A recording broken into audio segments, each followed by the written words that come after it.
अगर बारिश के मौसम में आपको भी बुखार बना हुआ है और कई दिन हो गए हैं लेकिन ये उतर नहीं रहा है, खासकर ये बुखार बहुत तेज़ी से शाम को चढ़ता है और धीरे धीरे करके उतर जाता है, बहुत ज़्यादा थकान और कमज़ोरी महसूस हो रही है, तो मान के चलिए आपको कहीं ना कहीं टाइफॉइड का इन्फेक्शन हो गया है।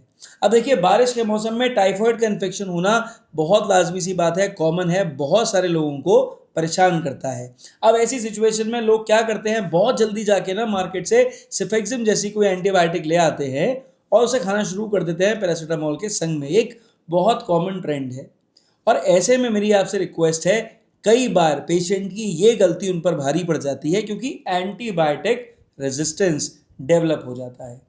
तो अगर ऐसे कुछ लक्षण आ रहे हैं और आपको 5 दिन से ज़्यादा हो गए हैं, तो आप सबसे पहले डॉक्टर को ज़रूर दिखा लीजिए। पहला इंपॉर्टेंट काम आपको करना है।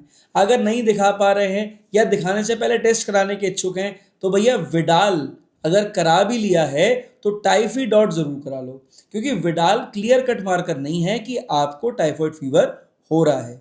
अब ऐसी सिचुएशन में क्या होगा कि टाइफॉइड अगर पॉजिटिव आ जाता है, टाइफीडॉट पॉजिटिव आता है, तो आपको कम से कम 21 दिन तक ऐसा खाना खाना है जैसे आपके मुंह में दांत नहीं है। बिल्कुल एकदम सॉफ्ट खाना खाना है। रोटी खाएंगे तो भिगो के खाएंगे, चावल खाएंगे तो घुटे हुए खाएंगे। कोई भी चीज़ ऐसी नहीं खानी है जो दांतों के लिए हार्ड हो चबाने में। जितना सॉफ्ट खाएंगे उतना जल्दी रिकवरी होगी। फ्रूट जूस लीजिए, नारियल पानी लीजिए, आप दही का मट्ठा बना के ले सकते हैं, आप मूंग की दाल की भदरी ले सकते हैं, मूंग की दाल का पानी ले सकते हैं। ये सारी चीज़ें पेशेंट के लिए अच्छी हैं। सूप लीजिए, बहुत अच्छा है। नारियल पानी खूब पीजिए, बहुत फ़ायदेमंद है।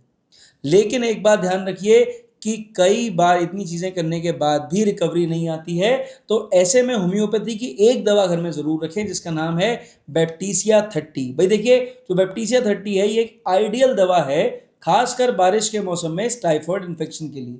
और उस सिचुएशन में जब आप बैप्टीसिया को यूज़ करना चाहें तो आप पेशेंट को बैप्टीसिया 30 2 बूंद दवा 2 चम्मच पानी में डालकर दिन में 3 बार 21 डेज तक रेगुलर दीजिए। आप देखिएगा आपके पेशेंट की अर्ली रिकवरी होगी और आपका पेशेंट खुद को ज़्यादा कंफर्टेबल फील करेगा।